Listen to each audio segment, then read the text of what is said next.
Muy buenas tardes, estimados televidentes y radioyentes. Como casi todos los lunes, la mesa redonda comienza la semana mirando acontecimientos importantes ocurridos en los últimos 7 días o que vendrán en la semana que comienza.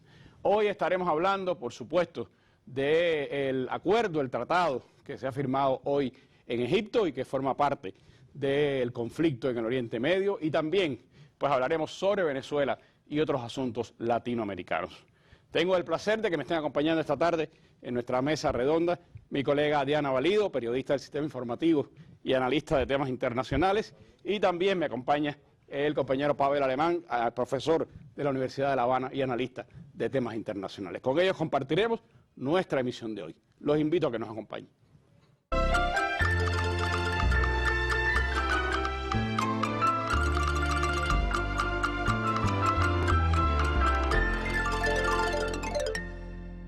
Bueno, y la noticia del día ha sido sin dudas el acuerdo que se ha firmado hoy en Sharm el Sheikh y que incluye pues una supuesta pacificación entre israelíes y palestinos. Un asunto que sin duda tiene todavía mucho por hablar y del que estaremos analizando algunas aristas hoy en nuestra mesa redonda. Les propongo ver cómo fue el recibimiento con aplausos y abucheos al presidente Trump en Israel, donde estuvo primero, y después lo que ocurrió en la jornada de hoy en Egipto.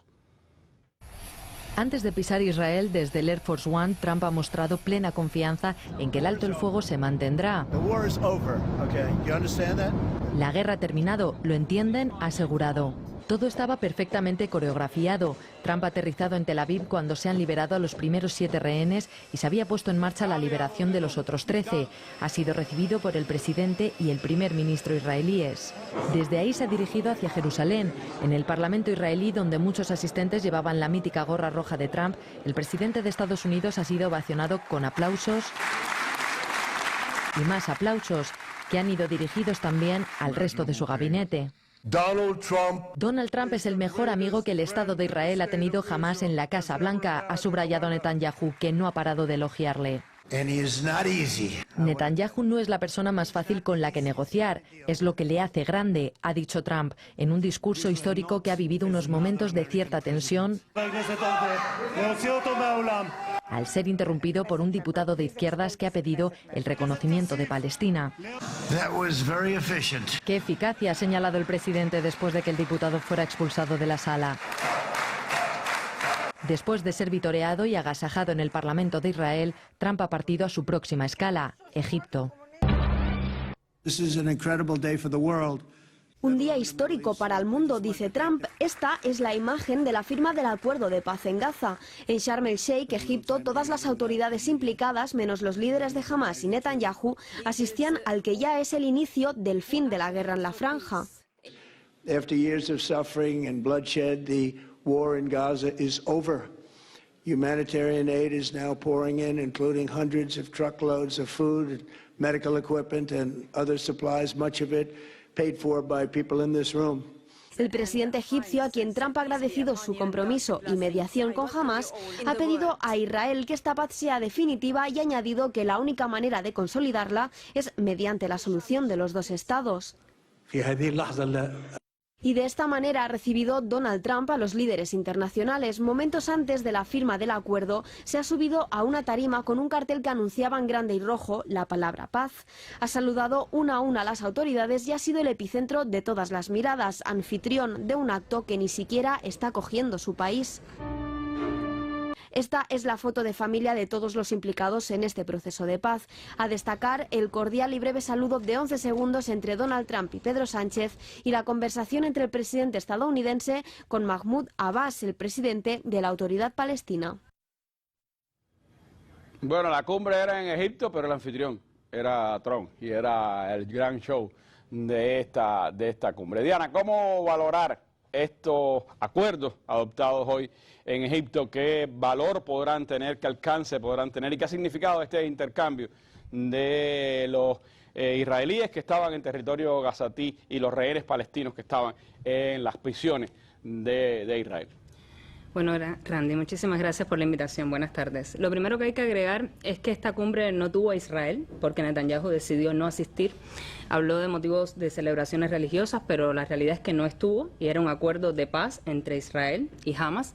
Los líderes de Hamas tampoco estuvieron presentes, y Trump, como siempre, se quiso llevar todo el show. Trump habla de que se logró una paz en Medio Oriente. No se puede ser tan optimista. Se ha logrado un primer momento de un acuerdo de alto el fuego, que empezó a cumplirse, y hay que ver si en el tiempo se mantiene. Hoy tuvo lugar el primer intercambio de prisioneros palestinos por rehenes israelíes, prisioneros palestinos cerca de 2.000, y hay que hablar que no estamos hablando de personas que tuvieran un juicio, que tuvieran una causa legal. Muchos de ellos detenidos ilegalmente la eran mayoría, rehenes la mayoría. Después del 7 de octubre. Los medios palestinos hablan de rehenes porque son personas detenidas sin una causa legal, sin un juicio, sin un debido proceso, y de ellos había 250 con cadena perpetua.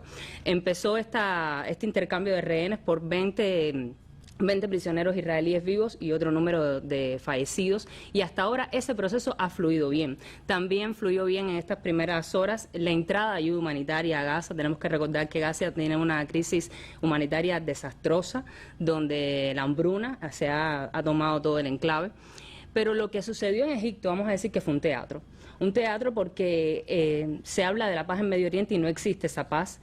Se habla de la reconstrucción de Gaza y todavía no queda definido quién asume esa reconstrucción, quién va a asumir el peso concreto de la reconstrucción y qué va a pasar con Gaza. Trump decía en su discurso que ahora los palestinos pueden regresar a sus hogares. ¿A qué hogares? ¿A qué hogares si el 90% de la infraestructura de Gaza está devastada por Israel? ¿Por qué no se habló en esa cumbre de qué peso, de qué responsabilidad va a asumir Israel por todo el daño que hizo? ¿De qué pasa con estas acusaciones en la Corte Penal Internacional? Nada de eso se mencionó.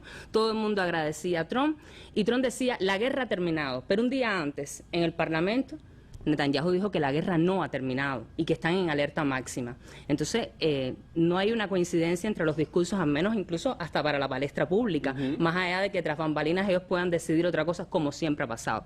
Porque sabemos que este acuerdo fue un ultimátum que se le presentó a Hamas, un ultimátum de un acuerdo trazado entre Israel y Estados Unidos, donde muchos de los puntos ya habían sido acordados anteriormente con la resistencia y con la mediación de Qatar y Turquía. Pero lo principal que quería Israel era destruir a la resistencia. Eso no lo ha logrado. Por tanto, si vamos a analizar el acuerdo fue el pacto de alto el fuego, fue una victoria de Gaza, una victoria de la resistencia. Más allá de que Netanyahu haya salido a declarar que Israel ha sido victorioso, que ha obligado a este acuerdo, pero uno de los puntos clave es el desarme de la resistencia palestina. ¿Aceptará eso? El desarme por ahora ya Hamas dijo que no lo va a aceptar.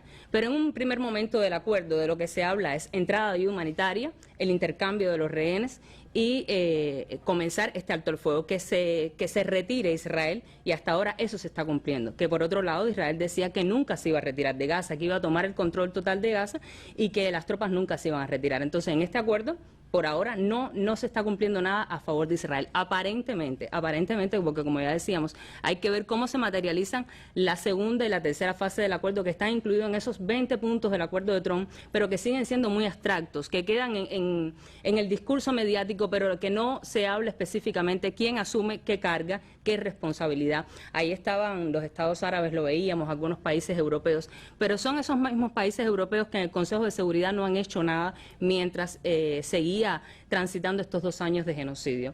Trump decía ayer en el discurso ante el Parlamento en Israel que su Bibi, como le menciona en un tono coloquial a Netanyahu, Bibi le había pedido armas que ellos ni siquiera sabían que tenían. Bueno, pero Israel sí sabía que Estados Unidos tenía esas armas. Claro. Y dijo, ¿y se las dimos? Sí, claro, se las diste, y con esas armas mataron a 20.000 niños palestinos, destruyeron hospitales, destruyeron escuelas, destruyeron sitios de la ONU. Entonces, ahora tú firmas la paz después de que tú patrocinaste el genocidio, financiaste el genocidio y quieres tener un efecto también de ganancia con Gaza, porque estamos hablando de ese video de inteligencia artificial, él no lo ha olvidado, donde él quería el balneario, un resort y los recursos y demás. Eso no es una idea que ha quedado en el olvido para él. Bueno, ahí detrás están Jared Kushner y su nuero, y también Witko, el otro negociador, que los dos son grandes magnates de origen judío y que tienen intereses importantes inmobiliarios en la región.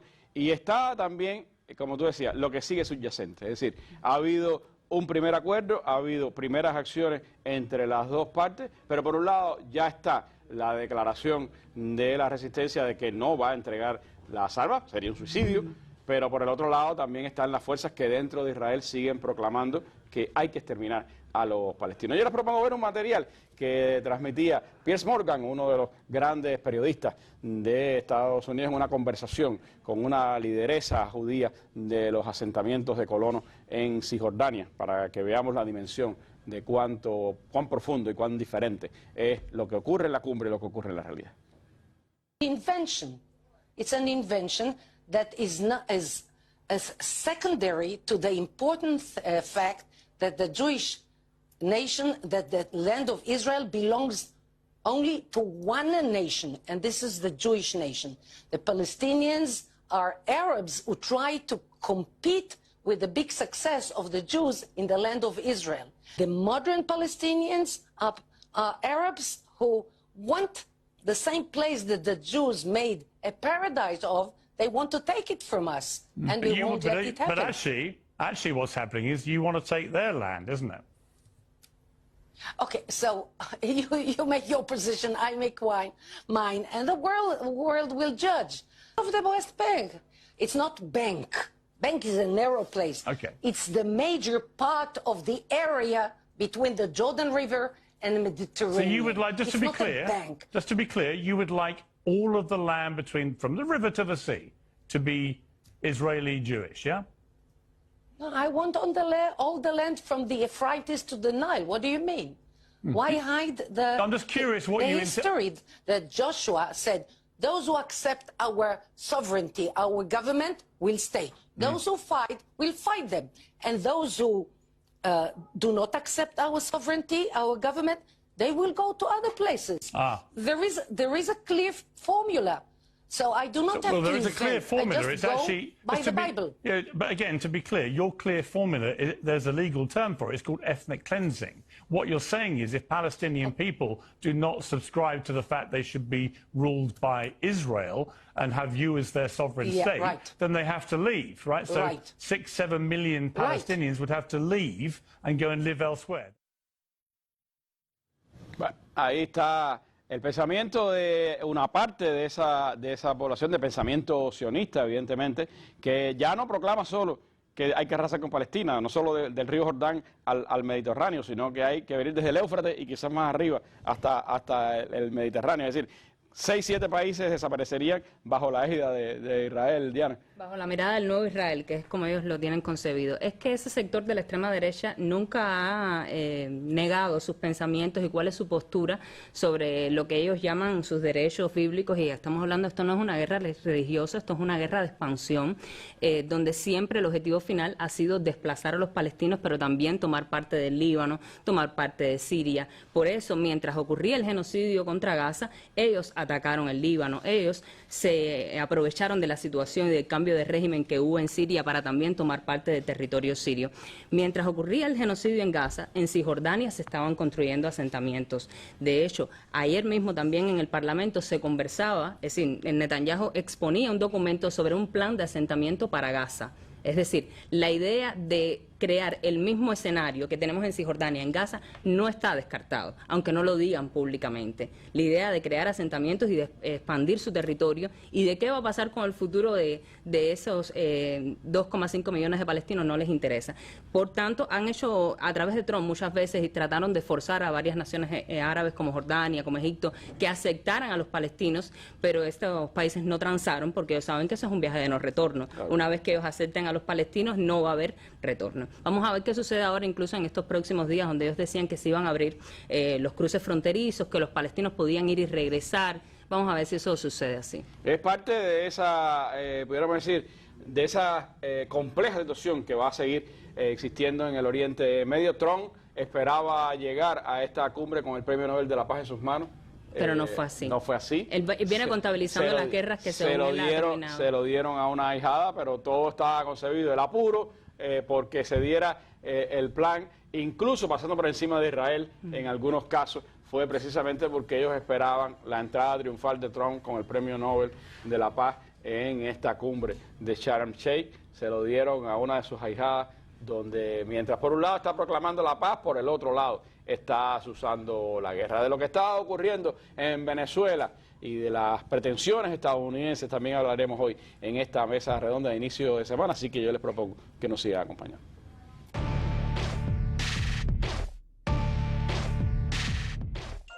Al alcance de un clic o en la pantalla de tu móvil. Las noticias de Cuba y el mundo.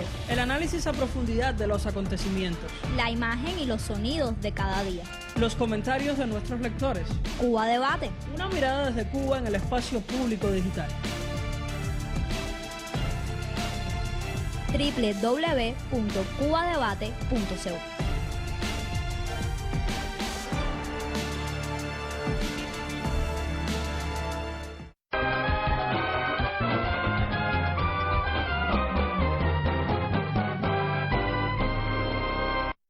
Bueno, y mientras se habla de paz por allá, por el Oriente Medio, que sabemos que no es real, hay tambores de guerra por acá, por el Caribe. Estados Unidos sigue concentrando fuerzas y sigue pues trazando estrategias mediáticas, políticas, diplomáticas para intentar cercar a Venezuela. El premio Nobel a María Corina Machado, que sorprendió a medio mundo, pues tiene que ver mucho con toda esa estrategia, por más que a la Casa Blanca no le haya gustado mucho el premio, ni tampoco a muchos de los seguidores de Donald Trump. La realidad es que hay un despliegue militar y que se está viendo la posibilidad, la proximidad de una posible acción de Estados Unidos. Yo les propongo ver un material que hizo The Wall Street Journal, el medio financiero más importante de los Estados Unidos, que con inteligencia artificial, quizás por eso la voz no les va a parecer, al traducirlo al español, pues no le va a ser tan común, pero que nos da una medida de lo que está ocurriendo en la concentración de tropas que se está dando en el Caribe. Rise between the U.S. and Venezuela, the Pentagon is steadily amassing combat power in the Caribbean, signaling the potential for a much larger and longer-lasting campaign. We'll see what happens with Venezuela. Venezuela's been very dangerous. Some of the buildup has been intentionally noisy. Make no mistake about it. And posted on social media. What you're doing right now, it's not training. This is the real world exercise. But much of it has unfolded more discreetly, with assets moving around the theater. So here's what we know about the U.S. buildup in the region so far, and what it could mean for Venezuela. In late August, the U.S. ordered 3 warships into the Caribbean. And as the Trump administration began its controversial strikes on alleged Venezuelan drug boats in early September, a Marine Expeditionary Unit, or MEU, deployed to the Caribbean and began exercises. A MEU consists of about 2,200 Marines and sailors who operate from ships with air and ground attack capabilities. They're trained to launch missions in a matter of hours. In the weeks that followed, C-17 cargo planes and F-35 fighter jets began arriving at the once-shuttered naval station Roosevelt Roads, signaling the activation of the old U.S. military base in Puerto Rico. Also in Puerto Rico, a P-8 Poseidon spy plane and MQ-9 Reaper drones were identified in various locations. Reapers are extended-range drones that can stay in the air for more than 24 hours and carry multiple weapons. Open-source researchers have also posted about another significant development, the possible presence of a secretive U.S. Special Operations ship. What do those types of equipment signal?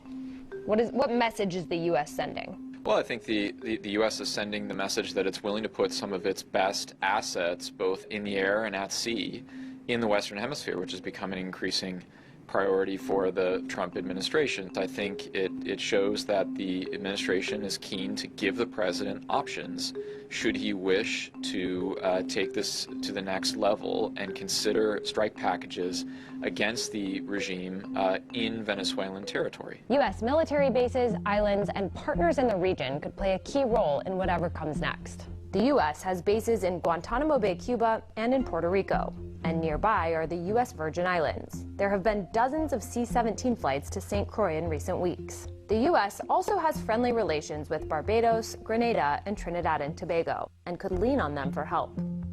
In Trinidad and Tobago, the Pentagon has a status of forces agreement, which means it could potentially stage forces and assets in the country. If the United States is able to put assets in Trinidad and Tobago, it's essentially on the doorstep. And the closer you can get, the more pieces of equipment you can bring to bear, the less you have to worry about logistics and resupply and refueling sometimes in midair. The Pentagon didn't respond to a request for comment, but the Trump administration, which accuses Maduro of leading a drug cartel, has hinted at escalation. So we hit a number of boats, you probably saw that, and now we'll look at cartels. We're going to look very seriously at cartels coming by land. Nicolas Maduro is an indicted drug trafficker. I announced $50 million reward for his capture. Maduro has denied these charges and has responded to the buildup by staging military drills and calling on Venezuelans to take up arms. And while he's been trying to appease the Trump administration recently, the White House has continued to ramp up the pressure. How has he been reacting to the buildup? Maduro has been preparing people for what he thinks is an existential threat to his regime. He's also been trying to rally Russia, China, Iran, some of his other authoritarian allies to his side. And notably, one of the things that I think he's really come up short on is getting any kind of pledge of mutual support should the United States take any kind of kinetic action against his regime. Bueno, nuestra producción logró una versión mejor que la que tenía audio y hemos podido ver este material, repito, de Wall Street Journal, el poder financiero de los Estados Unidos y que tiene, por supuesto, a veces posiciones encontradas con Trump, sobre todo en temas tarifas y temas de globalización, pero que no hay dudas que tiene también conexión con lo que puede estar ocurriendo en la mente de este gobierno. Pavel, ¿cómo ves la situación alrededor de Venezuela, esta presión que Estados Unidos está haciendo en el orden militar, político, diplomático contra Venezuela y las posibles implicaciones que tiene tanto para Venezuela como para toda la región del Caribe? Bueno, buenas tardes, Randy. Primero habría que ver que no es solamente para Venezuela. La presencia militar estadounidense en el Caribe resulta compleja para los estados caribeños. De hecho, me parece que ellos también de alguna manera guardan el recuerdo de lo que pasó en Granada en 1983. Por supuesto que lo que sucede en Venezuela tiene algunas similitudes con lo que sucedió en Panamá en 1989.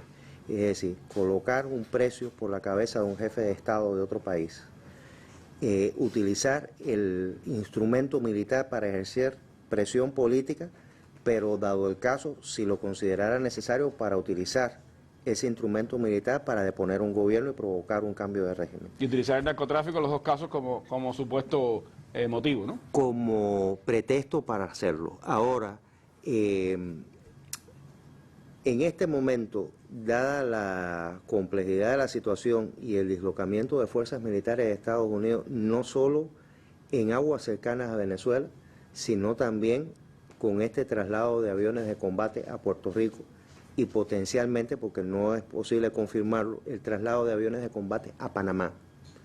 Estarían buscando una estrategia en la que, dada la cantidad de efectivos que tienen, podrían lanzar, como la opción más probable, un golpe quirúrgico destinado a descabezar el liderazgo en Venezuela, es decir, el liderazgo del Estado, y para ello utilizarían el componente militar naval que tiene una capacidad, digamos, misilística importante de Tomahawks a bordo.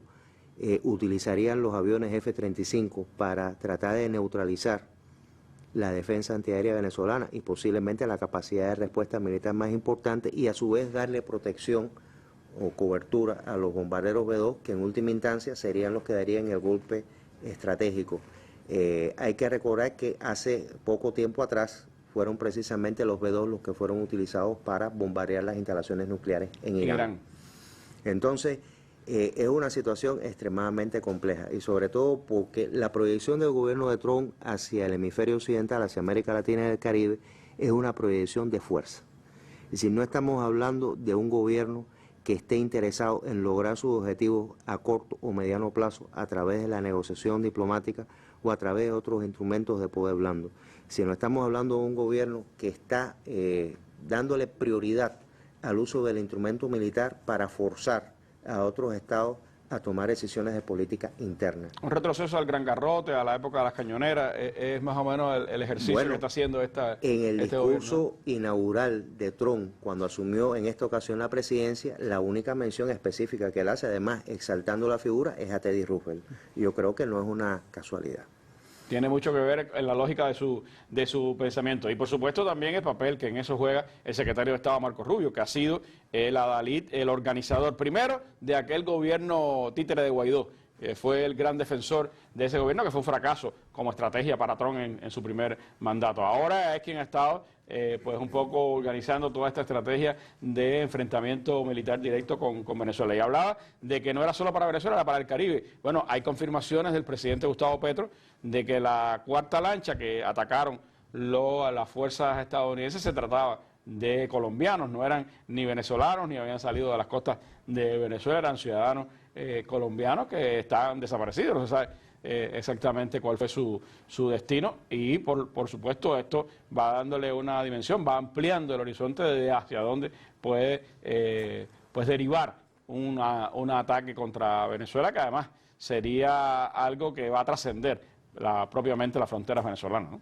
Petro ha tenido, vamos a decir que no solamente una postura de denuncia con respecto a lo que está sucediendo en relación con Venezuela y la presencia militar estadounidense en el Caribe, sino que ha tenido a su vez otros momentos, vamos a decir, de contradicción con Estados Unidos. Recordemos recientemente a Naciones Unidas las palabras que le dedicó al presidente Trump y a la política de Estados Unidos en relación con el tema de Gaza. Ahora, también para el gobierno colombiano actual implicaría una amenaza, una situación de esta naturaleza. Bueno, de hecho, en Colombia hay 7 bases militares norteamericanas. Pero no solamente pensando en las bases militares. En Colombia se ha prolongado por más de 7 décadas un conflicto armado interno, donde uno de sus actores principales han sido los paramilitares. Los paramilitares generalmente han estado alineados a una posición de derecha y guardan una estrecha relación, la han tenido históricamente con las Fuerzas Armadas y los sectores más conservadores de la sociedad colombiana.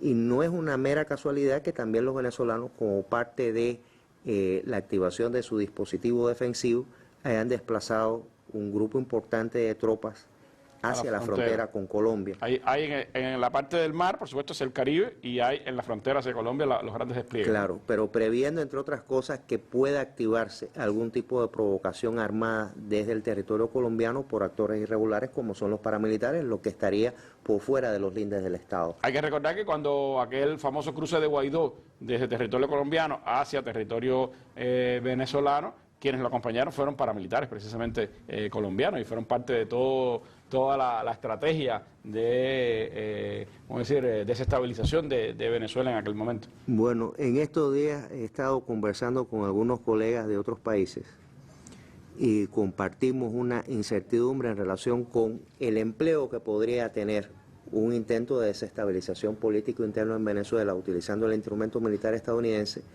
como un acto reflejo en Colombia, donde quizás algunos sectores conservadores se sentirían estimulados a intentar exponer al presidente Petro. Es decir, algo como se diría, digamos, de manera muy popular, matar 2 pájaros de un tiro. Entonces, hay otra cuestión, ¿no?, que es que Estados Unidos está presionando, intentando incluso obtener algunas concesiones del gobierno venezolano, porque la razón fundamental no solo es la incomodidad que puede sentir frente a la presencia de algunos actores nacionales en América Latina que no se alinean con la postura de Estados Unidos, sino que la razón de peso fundamental que está detrás es precisamente la contradicción que existe por la lucha entre el liderazgo entre las grandes potencias, entre China y Estados Unidos. Y como la presencia de China viene siendo cada vez más notoria en términos económicos y comerciales en la región, eso representa un desafío a la hegemonía estadounidense y a su capacidad para poder permanecer como primer líder dentro de las potencias globales. Incluso si uno recuerda el panel donde participó Hillary Clinton hace pocos días, donde ella descarta, por cierto, que Venezuela sea un país implicado en el tráfico de fentanilo a Estados Unidos, y donde cuestiona seriamente desde el punto de vista jurídico el hundimiento de embarcaciones con seres humanos, que de hecho ayer un miembro de la Cámara de Representantes, un congresista estadounidense que pertenece al Comité de Inteligencia de la Cámara, ha cuestionado también la legalidad y lo ha calificado como un asesinato. Lo ha dicho Ron Paul también, uno de los más conspicuos republicanos estadounidenses. Y creo que la calificación es lo más certera posible. Ahora, Hillary Clinton trató de desviar en ese mismo panel la mirada y la responsabilidad del tráfico de drogas hacia China. Sí, es parte de lo que une a los halcones demócratas y a los halcones republicanos. Y creo que es bueno que hayas recordado eso. Hillary Clinton, dentro del Partido Demócrata, es una halcona. Y es además, podríamos decir, de la realeza demócrata. En un país donde no hay reyes, pero si hay una realeza demócrata, es la de los Clinton. Y yo creo que sería bueno ver las palabras de Hillary, porque nos permite dar una dimensión de cómo una halcona como Hillary pues descalifica los argumentos de Trump para enfrentar a Venezuela. I think this is a really serious problem that apparently the majority in Congress is determined to ignore. I think that in any other setting that I can imagine, where you have no predicate laid, where you have no briefing, where you have no information, we have no idea whether these boats were fishing boats, cruising, family boats, drug boats. We don't have any idea, and neither do they, is my assessment. Because if they did have an idea, they would at least share that information. They are laying the predicate for some kind of military action against Maduro, in my opinion. And I think that the Congress has abdicated its responsibility on everything with the president, and in particular, without any demand that Hegseth and others show up and show them why they are destroying these boats. You have a small boat. The biggest that I've read about is 12 passengers, right? You have major naval forces in the area, plus you can also call on the Coast Guard. Stop the boat, get on the boat, find out what's on the boat. I mean, that's the way you're supposed to do it, as based on, everything we've done in the past. But I do think that there seems to be a desire on the part of the administration to confront Maduro. And maybe their thinking is that if they, blow a lot of these boats out of the water and they send a message, they can intimidate him into somehow leaving or giving up power. We have to be really careful about this. I mean, I read a very thoughtful piece about Venezuela last week that said it would make Libya look like a normal country after the fall of Gaddafi. There are military forces, militia forces, drug cartels. So if we're going to have some kind of foreign policy goal, we want to get rid of Maduro, what comes next? And who takes responsibility for that? And are we going to have a giant Somalia on the coast of South America? So I think this is not well thought through. There's not even really a lot. I mean, if the goal is to get rid of fentanyl, it doesn't come from Venezuela. It doesn't come from that side of Latin America. It comes from China to Mexico. So I just feel like, there is a larger goal in mind, and I don't think it's very well thought through. Bueno, pues una que sabe mucho de lo que pasó en Libia y de lo que ha pasado en Somalia, porque su administración fue partícipe clave del desmembramiento de Libia y de todo lo que ha ocurrido alrededor de ese país, dice que no hay argumentos para hacer en Venezuela lo que se está proponiendo Trump y que llevaría a una probabilidad de convertir en una nueva Libia, dice, a Venezuela. Así dice la halcona Hillary Clinton. Pero esto es parte de un plan de más largo plazo. No estamos hablando de que de pronto se le ocurrió a la administración Trump pues una ofensiva diplomática, política y militar para enfrentar a Venezuela. Mucho antes ya se estaba aplanando el terreno. Diana, y tú has hecho un trabajo interesante sobre cómo los medios de comunicación, cómo los grandes entramados del entretenimiento, las grandes empresas del entretenimiento han ido cimentando en la mente del estadounidense ese hecho de Venezuela como el enemigo y Venezuela como el causante del narcotráfico dentro de los Estados Unidos. Sí, realmente en todos los escenarios donde Estados Unidos tiene planes de atacar, de intervenir, primero hay una estrategia de manipulación que va directo al imaginario de la sociedad, no solo de la sociedad de esos países, sino al convencimiento del propio estadounidense de por qué es importante estar en un terreno bélico determinado. Lo hicieron cuando la llamada guerra contra el terrorismo, que veíamos que en muchas películas siempre, vamos a decir, el villano eran los árabes, eran esas personas que iban a poner una bomba en algún lugar, y se empezó a usar ese recurso después del 11 de septiembre. Y en cuanto a Venezuela, hay varios ejemplos en los últimos años, varios ejemplos cinematográficos, también de juegos de computadoras y demás, sobre cómo se está usando Venezuela como el enemigo. Para preparar precisamente la conciencia del ciudadano estadounidense de en un momento determinado, a mediano o largo plazo, una posible intervención sería en función de la seguridad nacional de Estados Unidos.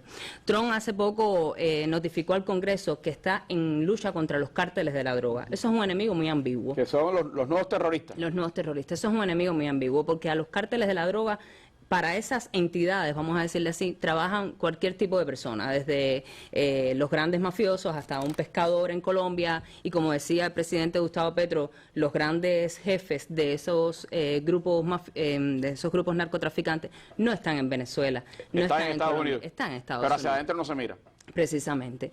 Entonces, hay un ejemplo muy interesante, tú me lo mencionabas, que lo citamos en un reportaje reciente, sobre una serie donde se habla de Jack Ryan. El enemigo está en Venezuela, tienen que ir a salvar un estado, sobre la corrupción de ese estado, y es interesante porque el propio protagonista se llama Nicolás y su personaje antagónico es una mujer, que es su oponente política en las elecciones y demás, y le roban las elecciones. Es todo un paralelismo con la situación que se vivió en Venezuela tiempo después, sobre la cual ellos querían manipular, que Maduro no ganó las elecciones legítimamente, que se les robó. Antes de que ocurrieran ya, sí, la serie estaba esa serie ya estaba en la palestra pública mucho tiempo antes. Pero el personaje protagónico dice la verdad cuando menciona de que Venezuela para ellos es el patio trasero, porque Venezuela tiene los principales recursos que ellos necesitan y que lo ven como una cuestión de seguridad nacional. Es decir, asumir que el petróleo de Venezuela es para ellos un tema de seguridad nacional, un recurso que no es tuyo. Y para ello vamos a inventar un pretexto, que lo estamos viendo ahora con la lucha contra el narcotráfico. Ellos han atacado varias lanchas, nunca presentan las evidencias. No es más fácil decir, atacamos estas embarcaciones. Petro tuiteaba ayer o antier sobre una lancha que habían detenido en el Pacífico colombiano, que es donde él mismo reconoce que es por donde transita la mayor parte de la droga, no por el Caribe. Y él dice, detuvimos una lancha, se hizo interdicción, cogimos presos a los que iban en la lancha y ocupamos X cantidad de kilos de droga. Eso es lo que hay que hacer, no matar y tirar contra Pero es que personas que no se les saben. interesa mostrar pruebas. Gustavo Petro decía en la ONU que su gobierno ha hecho un trabajo muy fuerte contra el narcotráfico, pero sin tirar un tiro, es decir, sin usar la fuerza, sin usar la violencia, y han estado haciendo ese trabajo contra el narcotráfico. Pero a Trump no le interesa mostrar una prueba, un video que, como Venezuela ha denunciado, se puede hacer con inteligencia artificial o no, porque no sabemos si esa lancha la atacaron en cualquier lugar de la geografía del mundo, mataron a lo mejor fueron 4 infelices que mataron y nadie le importa.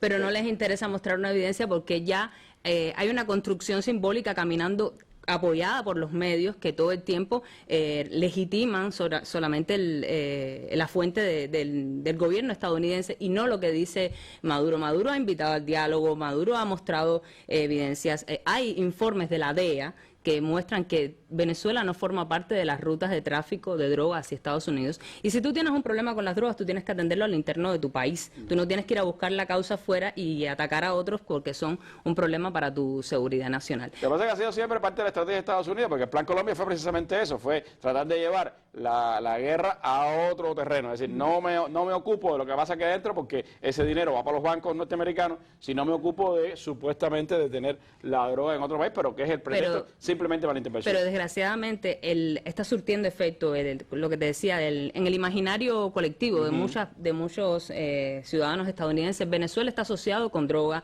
con protestas populares. Corrupción. Muchos medios, incluso cuando han ido a cubrir la realidad, el acontecimiento en Venezuela, no cubren, legitiman fuentes opositoras por encima de fuentes oficiales, no muestran la diversidad de los problemas, no muestran que el país, si ahora mismo puede tener una situación de inflación, de pobreza, está marcado también por las sanciones que ha puesto el mismo gobierno de Estados Unidos. Es decir, están mostrando una visión muy distorsionada de los hechos, acorde con los intereses de lo que se quiere legitimar. Porque como en toda guerra híbrida, los medios actúan como la ofensiva inicial. Es decir, hay que tratar de deslegitimar a los líderes, hay que tratar de degradarlos moralmente y hay que hacer incluso que la población dude de ellos, precisamente porque es más fácil que el gobierno caiga por un movimiento interno que tener que intervenir con tropas y tener que exponer a los ciudadanos norteamericanos, los soldados norteamericanos, a una experiencia de una guerra. Y eso lo han hecho contra todos los procesos en América Latina. Por eso el uso de los medios de comunicación, como lo han hecho contra Cuba, como lo hacen contra Nicaragua, como lo hacen contra otros procesos en esta región. Pero mientras se proclama que Estados Unidos es el adalid y es el que va a cambiar pues la dinámica en Venezuela y que tumbará la dictadura de Nicolás Maduro, como ellos lo llaman, como nombran también como dictadura a nuestro país, los verdaderos dictadores son los aliados de Washington. Y lo que está ocurriendo en las últimas jornadas, no vamos a hablar de la Argentina de Milei, que de eso nos ocuparemos en otro momento, veamos simplemente lo que está pasando en Perú y en Ecuador para comentar con nuestros panelistas.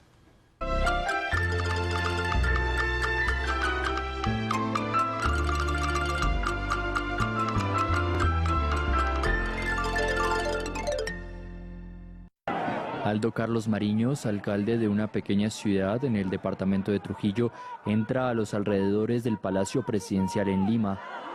En un baño de masas, Aldo concluyó su larga marcha iniciada el 25 de agosto para protestar por la falta de inversión estatal en su región.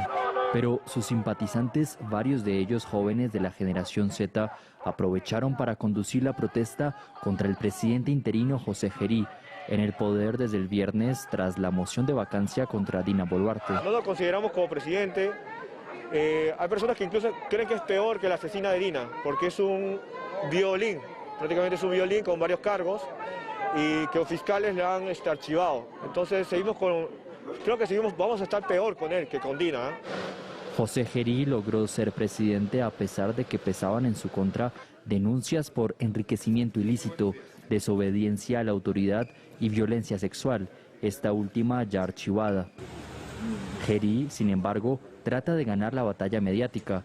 El sábado a la madrugada, en su primera aparición pública fuera del Palacio Presidencial, el presidente José Gerí lideró una redada en el penal de máxima seguridad Ancón 1.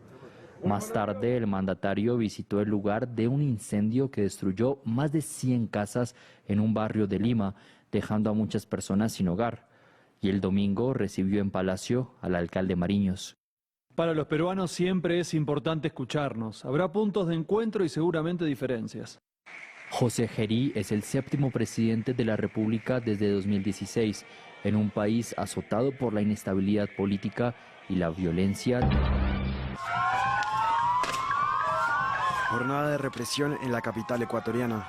Este domingo, durante la marcha que conmemoraba el Día de la Resistencia Indígena en Ecuador y en el día número 21 del paro nacional contra el presidente Daniel Noboa, agentes rociaron con gases lacrimógenos a manifestantes en Quito.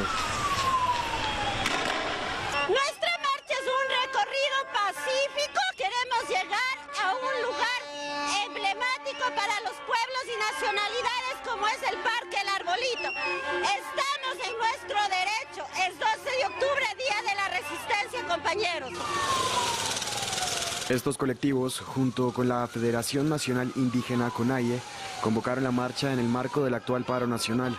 Este domingo sus participantes denunciaron las políticas del gobierno de Noboa.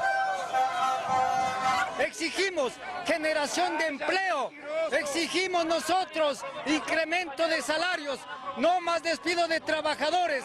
El Ecuador es de todos los ecuatorianos.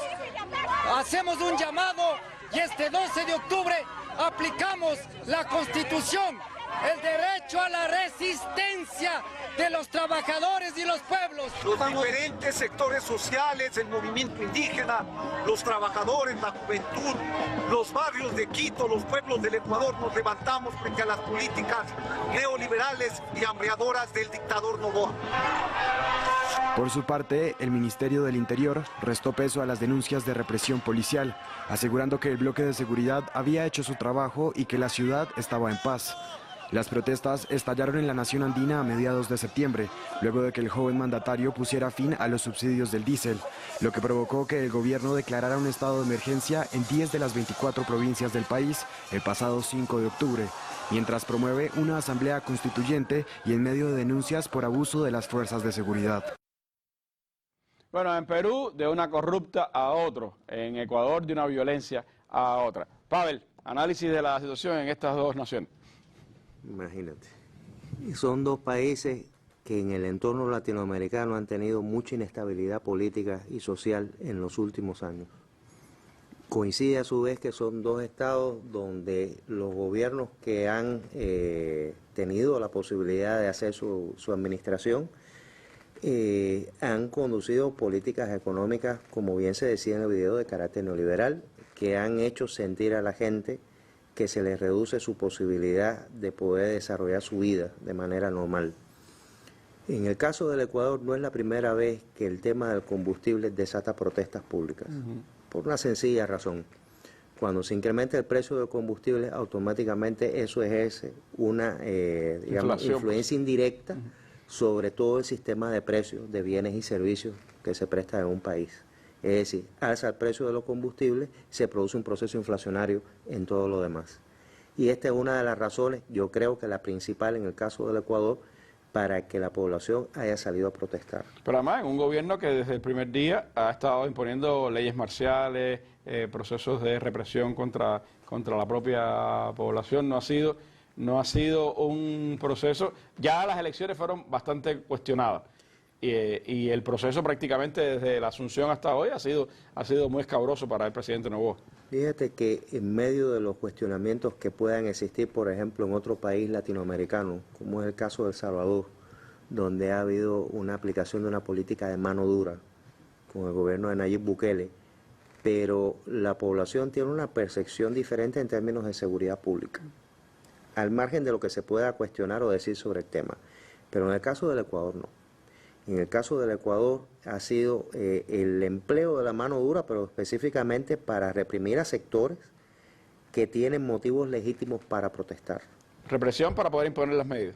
Para poder imponer las medidas, pero incluso ves que se está hablando de una constituyente que lo que pretende es precisamente transformar el marco jurídico del Estado a partir de imponer una nueva constitución política que eche por tierra la constitución nacida en la época de Correa, porque es una constitución política incómoda para ellos.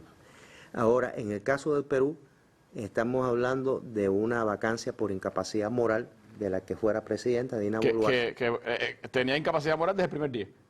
Y que ha sido cuestionada desde el primer día por una parte importante de la sociedad peruana, sobre todo las regiones que están más al sur del Perú, que yo creo que han tenido una posición combativa desde aquella época, no, desde mucho antes.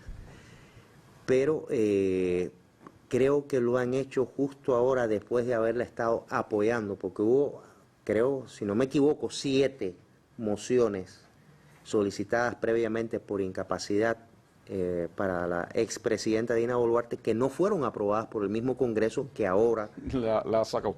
La saca sin previo aviso.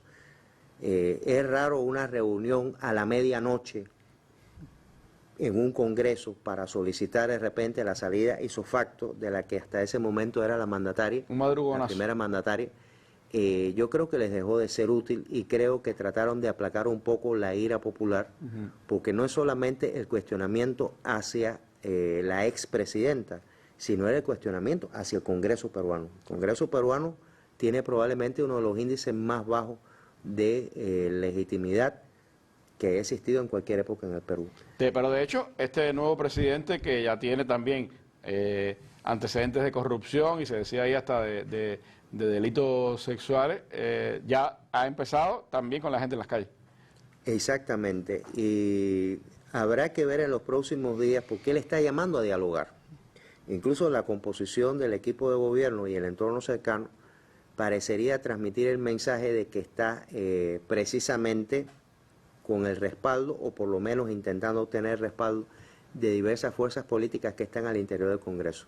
Pero es preocupante de todas formas porque en el Congreso peruano hay varias fuerzas que su origen proviene de la época del fujimorismo. Una de las demandas populares en el Perú que ha subsistido desde hace muchos años es precisamente el llamado a una constituyente que dé paso a una nueva constitución política que suplante a la constitución política que impulsó e impuso a Alberto Fujimori después del famoso autogolpe del año 92. El fujimorismo está más vivo que nunca en el Perú.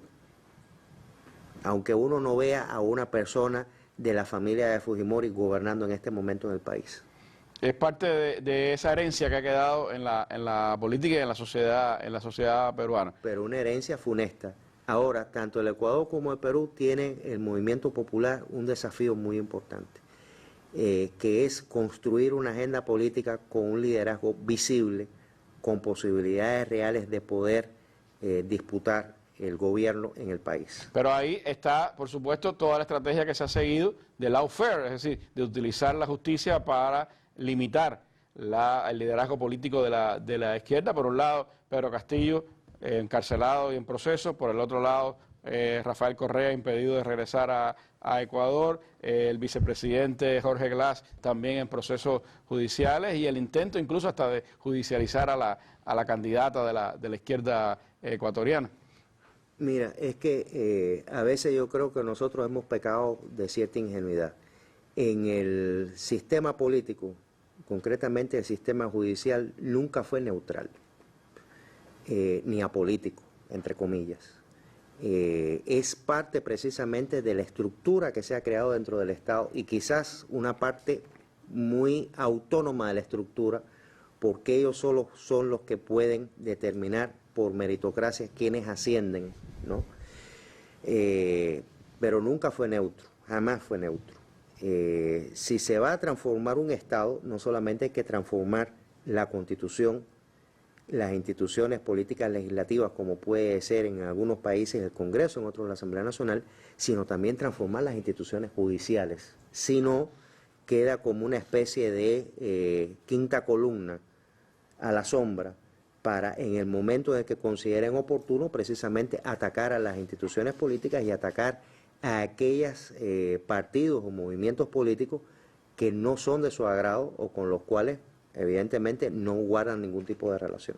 Y a Washington, por supuesto, no le preocupa lo que está pasando ni en Ecuador ni en Perú, a pesar de que la gente está en las calles, a pesar de que hay represión, porque precisamente son parte de esos defensores de las políticas estadounidenses, como lo es Milei en Argentina, y que son de las bases con las que contará también para mover la próxima cumbre de las Américas, a la que han excluido a Venezuela, a Nicaragua y a Cuba, y que por cierto se convocó ayer a una cumbre continental de los pueblos en desagravio precisamente a la no presencia de estas tres naciones dentro de la cumbre de Santo Domingo, ¿no? Mira, que le preocupe la represión, no, porque incluso hay varias instituciones que son defensoras de los derechos humanos que están denunciando lo que sucede en el Ecuador y en el Perú.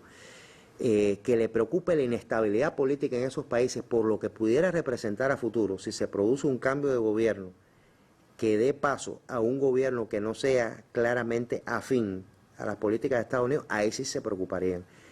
Hay un mapa que es del año 2004, tiene ya un poquito más de 20 años, de lo que en la consideración del Pentágono ellos consideran lo que es la brecha de inseguridad, es como le llaman. El autor de esa publicación, por cierto, Thomas Barnett, y en esa brecha de inseguridad aparece claramente reflejado la región andina en América del Sur, que incluye, por supuesto, a estos dos países. Es decir, ellos sí tienen conciencia de lo que potencialmente puede suceder si se produce una rebelión popular que dé al traste con los gobiernos que actualmente se encuentran administrando el poder y se da paso entonces a un proceso de transformación profunda que pudiera ser radical incluso. Bueno, pues hay que seguir los acontecimientos sin dudas en esta región, como hay que seguirlos en Venezuela, como hay que seguirlos también en Gaza. Me queda un minuto, Diana, y me gustaría regresar a donde empezamos, a la guerra o la paz en el Oriente Medio. Trump dijo que hay fin de la guerra, ¿crees así? No, yo no lo creo. Yo creo que Israel, desgraciadamente, va a hacer lo que quiera, como lo ha hecho otras veces. Ya Israel ha violado el alto el fuego en 2 ocasiones anteriores y ha pasado por encima del discurso formal de Estados Unidos. Y ha violado acuerdos anteriores, acuerdos históricos y todos los demás, anteriores, ¿no? También. Y destacar que en estos 20 puntos de Donald Trump no se habla de un Estado palestino. Entonces, recientemente Naciones Unidas votaba de manera abrumadora a favor de un Estado palestino, y parte de esos países que votaron a favor de un Estado palestino estaban en la cumbre de Egipto. Entonces hay que ver cómo se concreta en la práctica un ejercicio de justicia con el pueblo palestino, porque lo que ha pasado en Gaza... No puede haber paz si no hay Estado palestino. No puede haber paz si no hay un Estado palestino, y no puede haber paz con una gobernanza palestina liderada por actores externos, porque Trump hablaba de actores externos como el ex primer ministro Tony Blair, que tiene un historial muy cuestionable. Entonces, para hablar de un futuro de Palestina hay que hablar de la reconstrucción de Gaza, de la gobernanza de Gaza, de cómo queda Cisjordania y de un futuro Estado palestino. Y eso por ahora no está en los 20 puntos de Trump. Entonces, primero hay que ver cómo queda el alto el fuego y después los siguientes acontecimientos en torno a esa región. Bueno, 3 acontecimientos o 4 que están marcando el inicio de esta semana en el mundo y que sin duda son parte de esa compleja situación geoestratégica y también política global, y que tiene, por supuesto, componentes en el que Estados Unidos juega un papel central. Le agradezco mucho a Diana y a Pavel haberme acompañado esta tarde en el análisis de estos temas, y nosotros nos despedimos, como todos los días, con nuestra sección El siglo de Fidel. Un 13 de octubre, pero de 1972, recibió el comandante en jefe la medalla Federico Joliot-Curet del Consejo Mundial de la Paz. Con estas imágenes nos despedimos. Buenas noches.